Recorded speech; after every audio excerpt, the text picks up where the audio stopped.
Good morning guys and welcome back to the channel. Chris Dennis here, putting specialist in short game performance. We're here today at Rotherham Golf Club, so first of all, big thanks to Greg the head professional and Andy Unwin the new head greenkeeper. So today, the 10th hole here is a dogleg, and it is a dogleg right to left, a par 5, but one that is not very long. So even off the whites it is 478 yards. So this is one where you can really get close to the green into. Even your mid handicapper will more than likely be, well, if they play the hole pretty well, they're going to have a short mid-iron at worst into this green, so it's one you can take advantage of.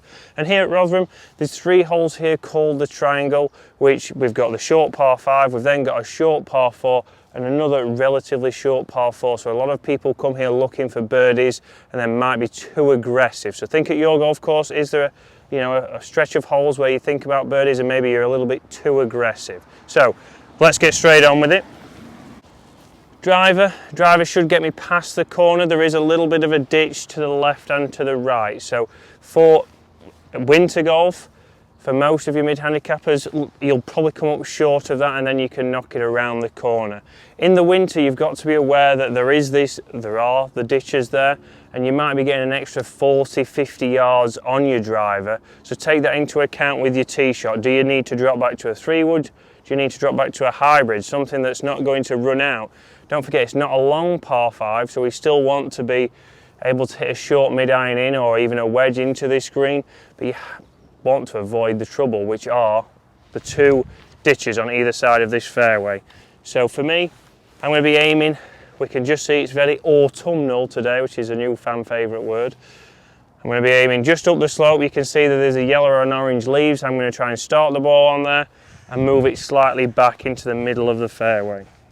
So in we come.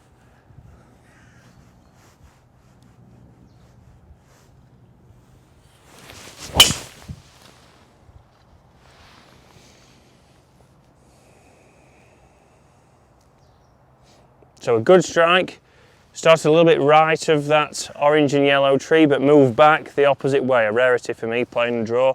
But that should be just at the bottom of the slope. I'll have a full view of the hole. So I've been able there to think about missing the ditches. I know I can still get past that in winter conditions, but really think for yourself, if you was getting past that in the summer, you might not be getting past that now, and you might be bringing that trouble into where you're going to hit your tee shot. So let's get down there.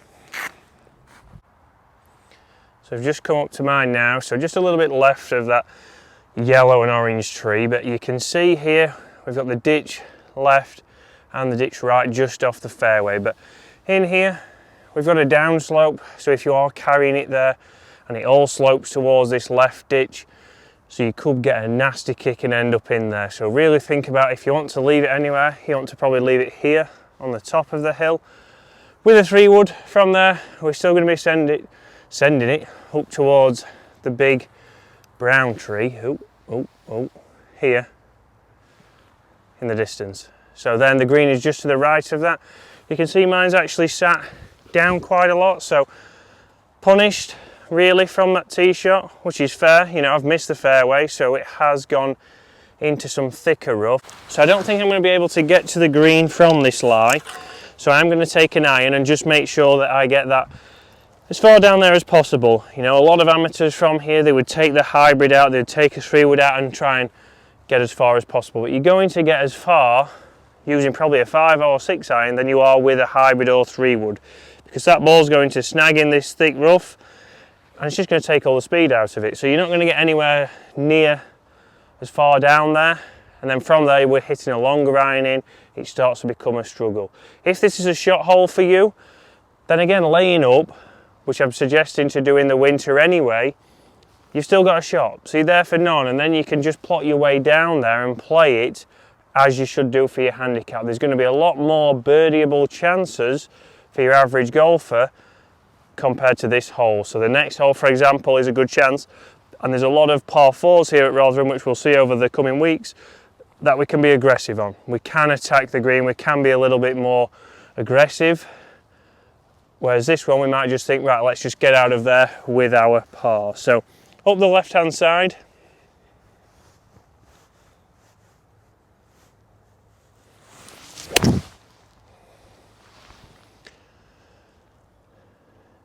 Good, so up the left half of the fairway.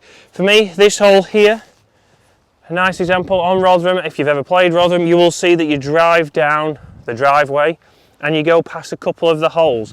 So as I drove in this morning, I was looking at where the pin was on this hole. I knew I was going to be playing this hole, so I've had a look at the pin. When you drive into your golf course, if you can see a couple of holes, take notice, see where the pin is, because on here it's a blind shot.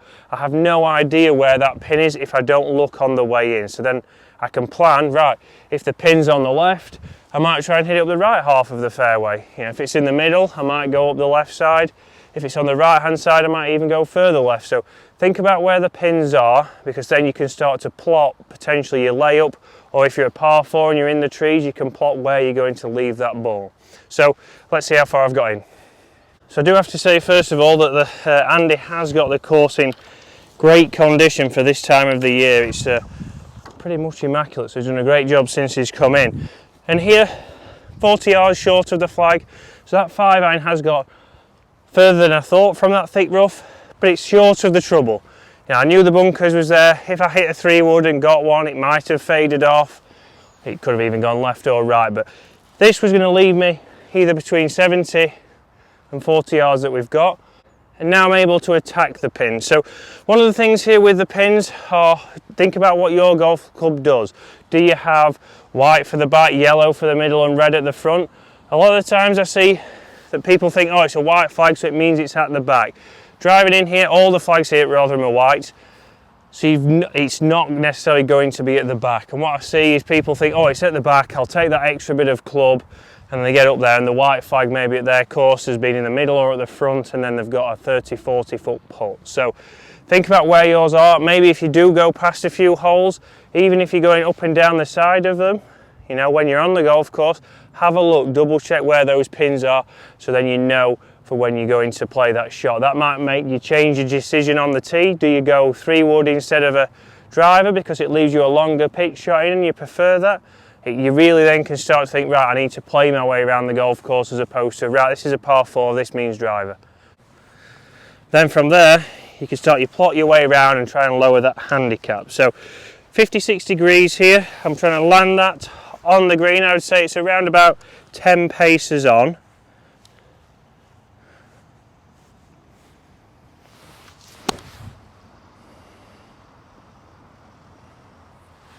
So, a little bit heavy there, didn't get quite the distance I wanted. I was happy with the flight, didn't quite strike it perfect.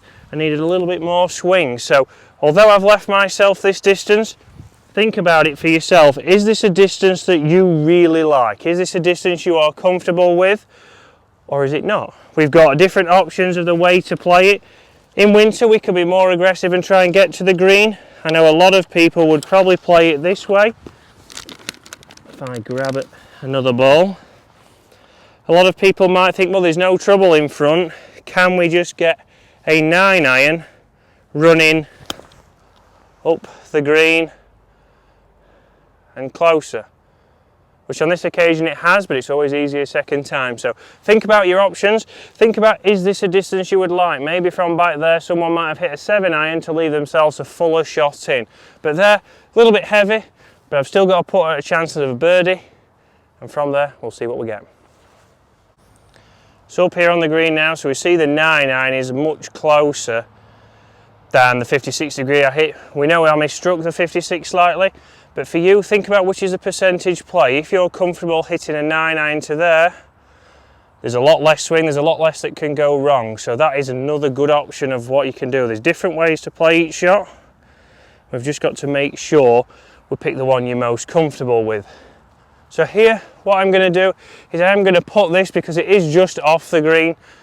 If I was maybe 2 or 3 yards further back, I wouldn't, but just off the green, it's cut nice and tight, so it's going to react pretty much like a green. So I can know how that's going to come off, and I know how much to give it. So quick green read. So we've got this a little bit left to right and slightly uphill. So in my routine now, I'm going to get that green read. So I've got that around about 2.5 feet outside the left, and then do a couple of strokes visualizing my speed. And from here, in, and pull the trigger.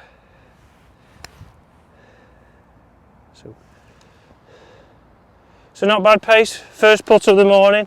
A little bit of dew between the putter and the ball. But from here, I'll take my time. I'm going to line that up now.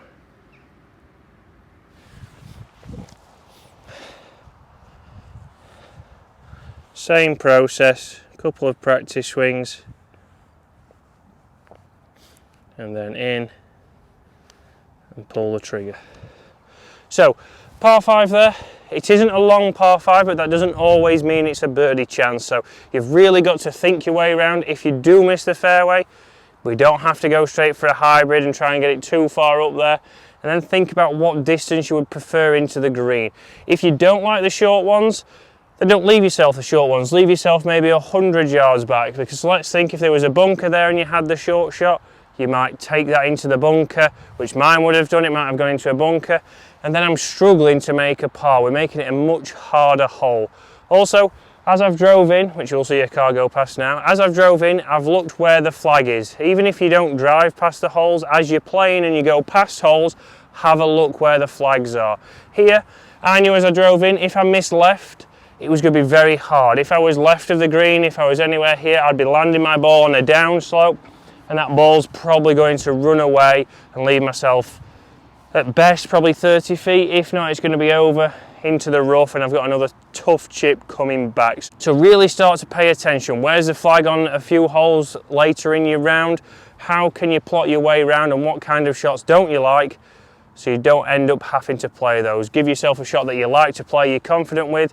More than likely you're going to hit it closer, just like that 9-iron went, and you have a better chance of making a birdie or making a par or making a bogey, depending on what level of golfer you are. So guys, hopefully you've enjoyed that. That's the first hole here. Well, it's the 10th hole technically at Rotherham, but it's the first hole we've done of the triangle. So I'm going to move on now next onto the 11th. I'm going to show you a short par 4 and see different ways we might play that and see if we can get out of there with a birdie.